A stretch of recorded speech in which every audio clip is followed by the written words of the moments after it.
Olá, internauta, muito boa tarde a você. Será que existe limite para a manifestação de carinho entre pais e filhos? É claro que aspectos culturais regem o tipo de vínculo familiar e mesmo dentro do mesmo país, cada família escolhe e adota a forma de se relacionar.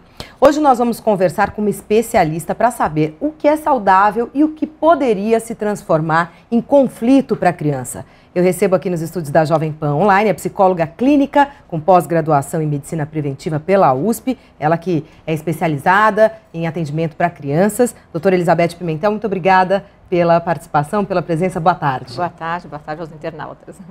Bom, repercute na mídia nacional e internacional o caso do pai que foi preso por beijar a filha de 8 anos. Ele deu um selinho publicamente. É claro que agora outros temperos estão aparecendo na história e estão sendo devidamente estudados e analisados pelas autoridades policiais.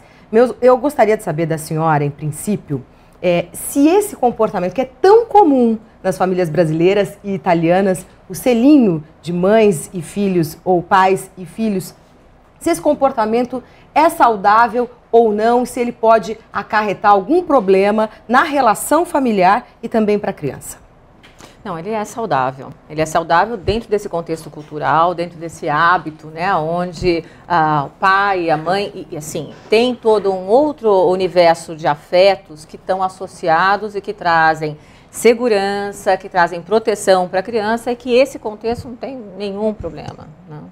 Muito se falou ainda, baseado nesse caso, em relação à nova lei do estupro. Eu gostaria que a senhora explicasse o que diz essa lei do estupro para o internauta da Jovem Pan Online, por favor. Eu acho que esse caso, ele traz essa importância, né, porque tem aí a nova lei e essa nova lei tem que ser...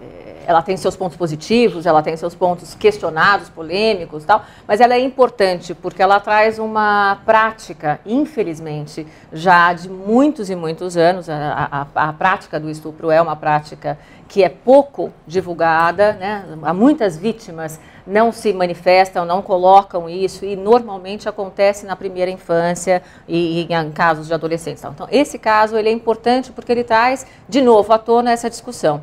E a nova lei abrange agora, antes era só algo em que tinha que ser explicitado, a vítima tinha que estar passando por um corpo de delito, tal, para comprovar o que era mais e mais constrangimentos, né? Hoje em dia não, existe uma generalização e que qualquer ato agressivo em relação a um corpo, onde uma outra pessoa não tem a permissão, não dá a permissão, né, para essa relação afetiva, para esse contato afetivo, isso hoje está enquadrado como a lei do estupro, né? Nós estamos ao vivo hoje pela Jovem Pan Online. Muito obrigada pela presença, pela companhia. Nós estamos conversando com a psicóloga clínica com pós-graduação em medicina preventiva pela USP. Ela que é especialista em crianças, doutora Elizabeth Pimentel. Agora, será que a criança pode confundir essa história do beijo na boca, essa manifestação de carinho com os pais? Pode dar uma conotação sexual? É possível isso por parte da criança? Mas a gente tem sempre que contextualizar a família e a cultura, né? Uma família que beije, dê o selinho, ela não vai fazer de uma determinada idade da criança para frente. Já vem desde o bebê, isso é um histórico, a criança está adaptada, ela está bem, ela está se sentindo confortável, né? Então não há nenhuma ameaça, ela está dentro de um processo normal, natural de desenvolvimento, né? Quando existe alguma atitude, seja de um dos familiares, ou do pai, ou da mãe, ou do padrasto, ou pessoas próximas, o que tende a acontecer é a criança começar a apresentar comportamentos, né, que ela vai estar num isolamento maior, numa agressividade maior, numa rejeição de contato. Ela dificilmente, a criança pequena, até 8, 10 anos, vai relatar alguma coisa que esteja acontecendo porque o ato agressivo, ele é intimidador, ele é constrangedor e normalmente associado a ameaças, né? Então, se você falar, eu vou te bater, se eu falar, vou te machucar mais ainda, quer dizer, essas atitudes fazem com que a criança já se cale, já se feche. Então, assim, se há sedução, se há há alguma coisa em que não é absorvido, que não é num processo natural, saudável para a criança, ela manifesta com atitudes e comportamentos diferenciados. Fora isso, quando é uma questão cultural, ela acontece de uma maneira solta, tranquila, em ambientes sociais, publicamente, e não há nenhum tipo de constrangimento. Agora, como eu disse na abertura, né, apesar de todos nós morarmos no Brasil, cada família adota um tipo de vínculo, um tipo de relação. Como é que a criança, será que em algum momento ela pode enfrentar dificuldades com essas atitudes, com essas manifestações no convívio social, com outros amiguinhos na escola? Pode. Eu tenho exemplo até pessoal, até para falar, que fico mais à vontade. Meu filhinho tem 1 ano, né? Ele gosta de beijar. Outro dia, por exemplo, eu vi ele beijando um amiguinho, né? E ele tentou beijar na boca. Quer dizer, é a primeira atitude de falar não, né? Aqui não, né? Com a mamãe, quer dizer, você vai diferenciando. Existe essa... No hábito do convívio diário, né? Você vai mostrando quais são os limites dessa relação, mostrando aonde pode, aonde não pode. Não é uma coisa que é dita uma vez e acaba, não. É exatamente o hábito, né? Então, as famílias, de uma maneira geral, vão diferenciando aonde pode, o que não pode, o que é o contato corporal saudável, o que não é, né? O que deixa constrangido até as outras crianças. E isso é no dia a dia, né? A educação tem que estar, e a escola também faz isso. Se não tem isso, a criança, obviamente, ela não vai entender nada, né? Porque em casa ela tem, é tranquilo, é natural, e de repente, num outro ambiente, ela sofre uma repressão, né? A gente costuma dizer, né, que a menina é mais apegada ao pai, o menino é mais apegado à mãe. É assim mesmo? E por que isso acontece? A criança passa por etapas, né, por momentos, tal. De uma maneira geral, a criança, ela nasce, ela vai ser bem mais apegada à mãe, independente do gênero, né, se seja menino ou seja menina, porque ela vai estar, é como se ela fosse uma extensão da mãe. Né, todos os desejos, principalmente no primeiro ano de vida. Né, então, o bebê ele vai estar se relacionando com o meio através da mãe. Né, então, a mãe é uma extensão dele, então, dos desejos, das necessidades, do sofrimento. Então, a criança vai codificar, vamos dizer assim, o que é uma fome, o que é um sono, o que é uma dor, pelos movimentos e expressões tal, da mãe, que é diretamente ligado. Né, então, ela está indiferenciada. Depois dessa idade, ela começa a se diferenciar, né? Ela começa a perceber que existe algo, alguma coisa fora dela. Né? Então, assim, aí você tem, normalmente, também costuma ser diferente, dependendo da relação que o pai tem ou que a mãe tem. Né? O pai, normalmente, também, vem aí mais do adulto do que da criança, né? Assim, acaba sendo mais afetivo com a filha. Né, acaba tendo uma proximidade de um vínculo menos... Porque, assim, o que acontece muito é que a mãe com a menina ou o pai com o menino, inconscientemente, começa todo um questionamento, né, do outro repetir padrões que você repete, né, assim, se tem expectativas que são a mais, quer dizer, não gostaria que passasse por aquilo que eu passei, né? Que não é nem, na verdade, não é tanto saudável isso, né? Seria bom que os pais questionassem o que estão passando, porque ele é um outro ser, né? Independente das suas experiências pessoais, pai e mãe. Mas normalmente, né, o que acontece é uma projeção. Os pais acabam passando as suas experiências próprias do que foram boas e que foram ruins para aquele que está mais próximo de gênero, né? Então a mãe para sua filha e o pai para o seu filho. Quando isso tem a troca, né, fica mais livre. Então, o pai, ele se sente mais à vontade de lidar afetivamente com a menina, e a menina, né, a mulher, mais afetiva com o menino. Então, acaba tendo um padrão, mas não que isso seja, vamos dizer, genético. Né? Vamos dar um exemplo, por exemplo, a menina, né, o primeiro contato com o sexo oposto é através da figura paterna, né? Como é que ela começa a perceber a diferença? Então, vai ser sempre esse elemento que a gente chama o outro, né? Então, a mãe está indiferenciada, mas tem alguém que disputa a atenção da mãe. Então, assim, nós vamos falar um pouco aí dos édipos, dos complexos, né? Elétrico, édipo. Vai ter alguém que tira a atenção dela e que vai normalmente pela presença, né? Por estar ali sempre no convívio, é o pai, é o masculino. Tá? Então, esse é o primeiro diferencial que existe, é o outro. né? Porque também, vamos pensar, hoje em dia existem uma outra realidade, existem casais homossexuais. É verdade, que adotam crianças. Né? Que adotam crianças. Quer dizer, ainda não é tão comum no nosso país, mas isso já é uma prática.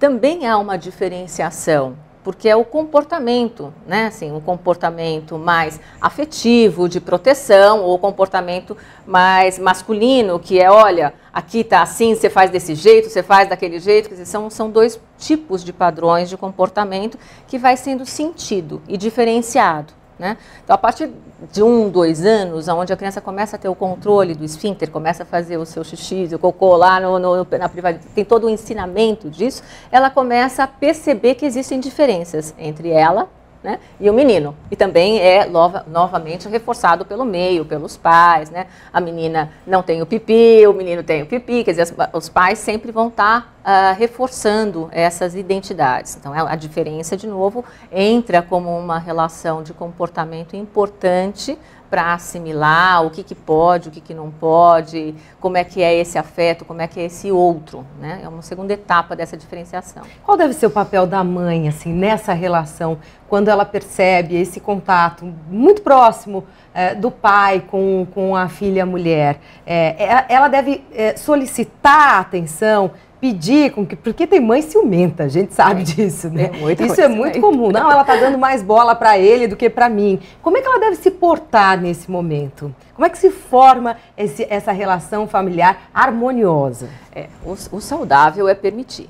Né? O saudável é permitir o contato que o pai tenha e mais, com a diferenciação de que esse indivíduo, o pai, tem um comportamento masculino diferente do dela, né? E não idealizado, ou seja, também é importante que a mãe saiba que não tem um padrão também das frustrações que ela tem, que o homem deva ter com seu filho, menino ou menina, né? Principalmente com menina, com uma expectativa de que trate a menina de uma determinada maneira, se bem que mãe, principalmente com crianças pequenas, não tem muito essa diferenciação, quer que trate bem sempre, né? Mas tem que estar respeitando, porque esse aprendizado saudável é que a criança vá conhecendo as diferenças, né, nas pessoas, nas etnias, nas características de personalidade mais agressiva, mais terna, e que ela saiba lidar com isso. Então, o saudável vai estar sempre nos recursos que os pais podem estar auxiliando a criança a desenvolver ao longo da formação da sua personalidade, da formação da sua sociabilização. Né?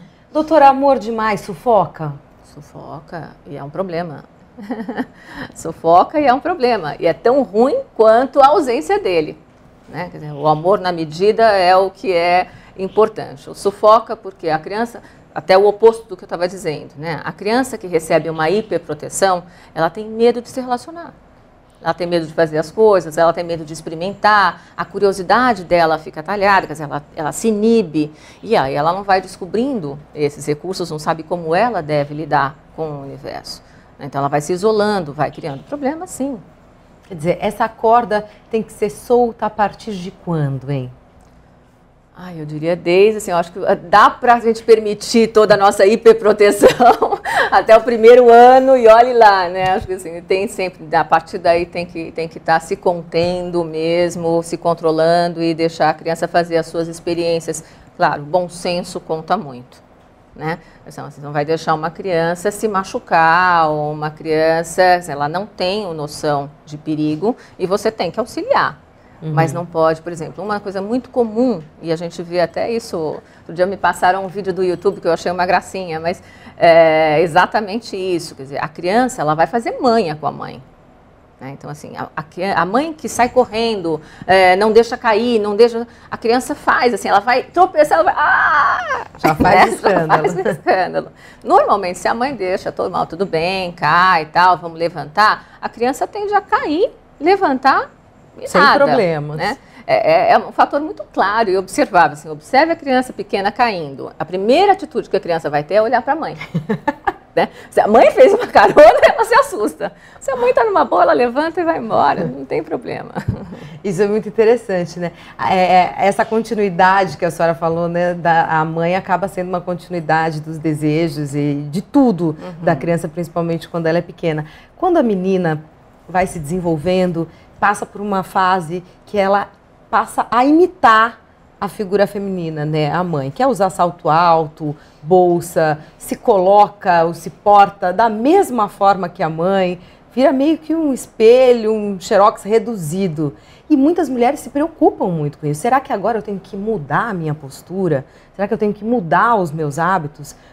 Como é que deve agir essa mãe nessa fase do desenvolvimento da criança? Não é só a menina que imita, né? O menino, quer dizer, existe... o que eu acho que é muito difícil, muitas vezes, as pessoas compreenderem, é que a criança, principalmente, vai até o início da primeira infância, ela vai absorver, ela vai entender, conhecer o mundo através desses adultos que ela está convivendo, né? Então, todos os hábitos, comportamentos que eles fazem, elas vão repetir.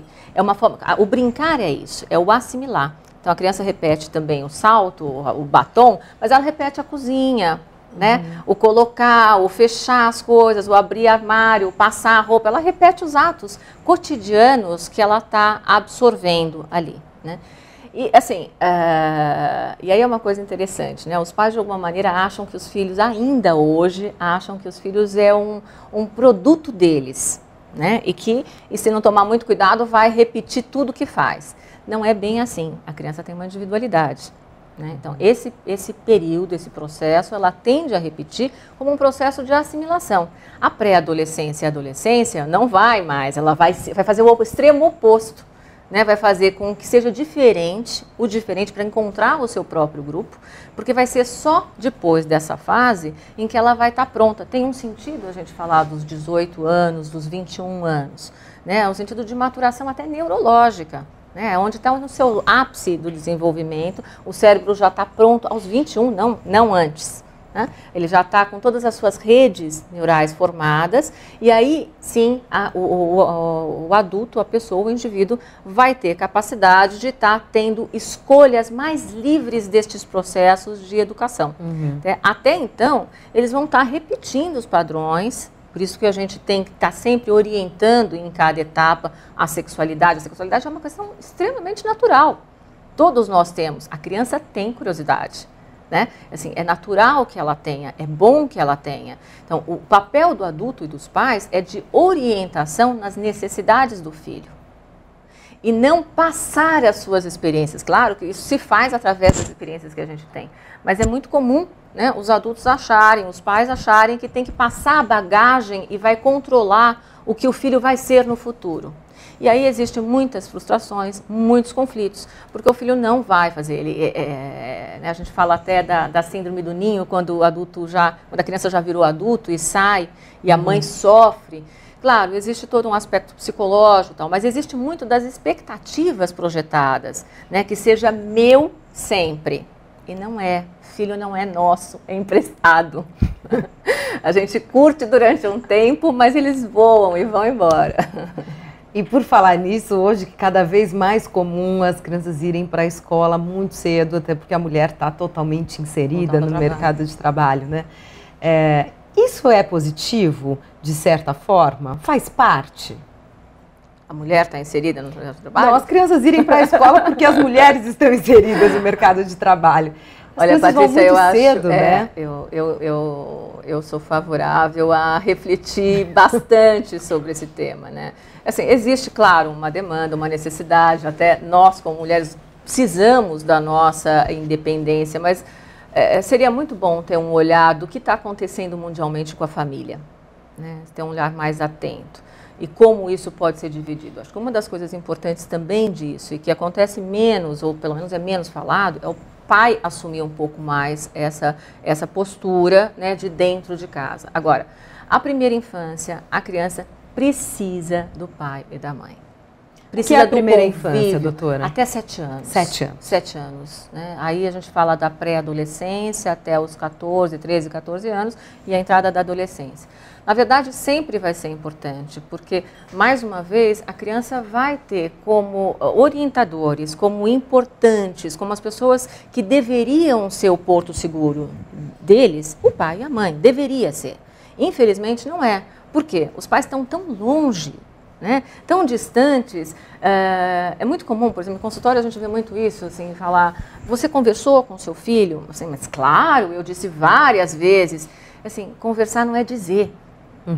Tá? Conversar é sentar, é escutar, é não ameaçar, não é fazer, olha, eu vou te dizer o que deve. Aí não é conversa, a gente se retrai. Né? Então, esta intimidade só é viável com o pai e a mãe dentro de casa. É inevitável isso. Quer dizer, isso é um padrão para todos nós. Né? Nós não criamos intimidade com namorados, com amigos, com familiares, né? Estando muito distante. Né? A gente até entraria em um outro problema que é até pertinente, que é a questão do internauta, dos relacionamentos afetivos virtuais. Né? Claro, existe sempre o que é importante, o que é interessante, mas o que forma, o que dá a qualidade de saudável, de verdade, de harmônico, é o contato. E muitas famílias acabam delegando até a educação sexual à escola, né? Por receio, pudor, não quer conversar aquilo com a criança, fica constrangido, com medo, será que eu estou falando antecipadamente? Qual é o momento de se falar sobre sexo com a criança? Deixa eu voltar um pouquinho no que você estava dizendo, que eu acho extremamente importante. Quer dizer, eu acredito hoje em dia a criança e o adolescente estão extremamente desassistidos, porque é esse jogo, né? As escolas muitas vezes delegam aos pais, os pais delegam à escola, e na verdade as crianças estão soltas, não estão tendo referência, nem modelos, nem esses processos mais de orientação dirigida de nenhum lado. Então isso é bastante severo. Existem alguns convites das escolas tentando entrar isso, né, chamar os familiares para poder estar participando mais. E inverso não é verdadeiro, quer dizer, é difícil os pais se aproximarem, né, dependendo até da camada social, tal, você tem mais ou menos, mas é mais difícil. Exatamente por isso, os pais estão sempre cansados, estressados, precisa trabalhar, a realidade é dura, é difícil, né? Hoje em dia a gente tem uma competição muito grande, um mercado muito saturado, enfim, tem muitos problemas. E aí essas etapas, sejam quais forem, né, tanto do aprendizado da socialização, porque a gente está falando da sexualidade, mas também tem um início disso, que as criancinhas pequenininhas, né, do morder, do entregar o brinquedo, do fazer, que são todas importantes, porque todas dizem respeito da maneira como aquele indivíduo vai se relacionar no futuro. Né, se ele consegue abrir mão das coisas dele, se ele não consegue, se ele consegue dizer não, se ele não consegue dizer não, tudo está se formando nessa primeira infância. Tá? A sexualidade, ela passa por algumas etapas, né? Se a gente for ver o que as pessoas de uma maneira geral dizem, né? Assim, primeiro, até essa idade, 7, 8 anos, menino não quer nem saber de menina não quer nem saber de menino, são todos chatos, feios, bobos, né? A partir daí começa a ter uma certa curiosidade, né? Começa a apresentar um certo constrangimento, uma questão corporal diferenciada, de querer arrumar diferente, de querer se mostrar de uma maneira diferente. Quer dizer, na verdade, para abordar o tema da sexualidade, você tem dois caminhos, né? O da escola, que traz sempre uma questão da matéria, mais colocada num ambiente formal, né? Que é com uma didática, né? De dinâmica, com outras crianças e tal. Nem todas as escolas abordam, né? Isso não é uma cadeira obrigatória. Né? Algumas entendem que o processo é importante e colocam no seu currículo, outras não. Mas a criança, de qualquer maneira, ela apresenta isso no seu dia a dia como curiosidade. Então, de novo, voltamos àquele aspecto. Assim, se os pais estão dentro, vão perceber, porque a criança vai perguntar, vai falar. Se os pais não estão dentro, as crianças às vezes até perguntam, mas o pai, olha, vamos falar de outro momento, ou está interessado no telefonema que vai vir, ou no emprego que talvez tenha, a mãe não está lá na cozinha, ou, né, enfim, está com outro filho, e aí não percebe esses momentos. E o momento adequado, normalmente, é o momento em que a criança solicita. Traumas nesse sentido, conflitos em relação a sexo, enfim, estão ligados diretamente à família? Não sei se eu entendi a sua pergunta. Se a criança, depois deixa de ser criança, vira um adolescente, um adulto com problemas em relação a isso, traumas, geralmente pela sua experiência, o problema está na família, na forma como isso foi abordado, ou alguma coisa aconteceu ali no meio do caminho, ou não? É um problema que está ligado a situações sociais mesmo. Assim, se a gente pensar na vida saudável, na sexualidade saudável do adolescente, do adulto, né, vai de novo ter esses dois filtros, né, o filtro da escola, de todas as socializações que não estão diretamente ligadas ao pai e à mãe, mas sem dúvida nenhuma, o que a gente não pode nunca esquecer é que os modelos mais importantes, mais sólidos, são aqueles que convivem dentro do ambiente que a criança nasceu. Né? Então, estou evitando falar o pai e a mãe, porque às vezes não é assim, nós temos hoje uma realidade até de pai padrasto, de mãe namorada, né? Assim, você tem uma outra contexto. Mas são aqueles adultos que estão na referência da criança no seu desenvolvimento. Então, claro, se os pais sancionam mais, se eles são mais duros, se eles não permitem o namoro, se não conversam, todas essas questões vão se desenvolver de uma maneira desadequada, né? A criança vai trazer problemas, vai trazer conflitos, não vai saber o que ela pode, o que ela não pode fazer, né? E essas referências vão estar mais próximas daquele grupo. Infelizmente, o que a gente observa é que quando a criança ela não é bem orientada, ela tende a ter um contato com grupos marginais, vamos dizer assim, né? Ou grupos que têm esse diferencial, que também não são compreendidos, né? Ou que são, a gente vê tantos os guetos que tem, né? A aliança que vai se formando tem uma relação com aquele padrão vivido na primeira infância, no pré-adolescência. Né? Se a criança não consegue conversar com os pais e vai se aproximar de pessoas pares, vamos dizer assim, né? Então, aonde os pais vão ficar como inimigos, os pais não vão entender nada, isso vai desenvolvendo um comportamento também, né, de distanciamento, de agressividade, e isso claramente vai interferir. Então, é muito comum, por exemplo, se associar, se vincular a usuários de drogas, a situações que também estão fora de contexto, porque também estamos falando de pessoas que estão marginalizadas, que estão isoladas, que não estão se sentindo bem, e isto forma, né, os primeiros contatos de uma maneira muito forte. Hoje a gente vê, doutora, a sexualidade tão banalizada, né? Principalmente pelos adolescentes, assim, é uma tendência. Por que a gente chegou a esse ponto? Eu acho que a mídia tem uma entrada violenta nisso, né? Assim, existe uma vulgarização da sexualidade. Então, algum tempo atrás eu estava falando, perguntar, acho que foi até a Jovem Pan mesmo, sobre, por exemplo, as danças, você vê as músicas, o incentivo, o estímulo que se tem, a crianças pequenininhas ficar rebolando, né? Existe uma hipersexualização. Né? E uma banalização mesmo, de verdade. Quer dizer, e essa é uma outra maneira de perda de referência. Quer dizer, a criança não tem, quer dizer, quando ela está pequenininha e isso é estimulado, ela tem uma plateia. Né? Então, ela está se achando e está trabalhando o ego dela de uma maneira inflada e prazerosa. Só que esse mesmo comportamento, um pouco mais à frente, ela vai ser rechaçada. Ela não vai mais participar desse grupo. Então, já há um contato com a criança já de desentendimento.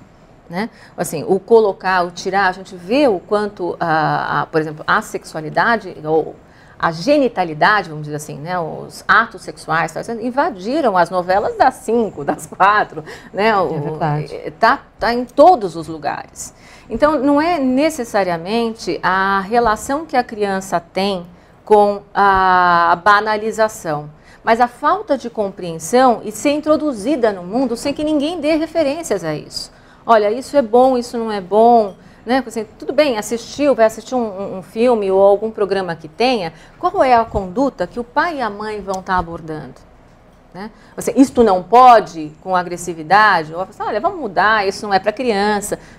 Os dois estão vetando, mas de uma maneira diferente. Né? Ou não, vão estar lá olhando, parados, né? A criança está lá sem entender, querendo brincar, mas, quer dizer, todo esse contexto de como é apresentado essa hiperexposição e a não assimilação pela criança, obviamente gera questões que hoje a gente tem que estar lidando especificamente mesmo né, de ver. Um resultado disso é o índice altíssimo de crianças, de adolescentes grávidas. Né? E não sabe qual é a medida, né? Não sabe com o que tantas que medidas preventivas, né? Apresentadas, né?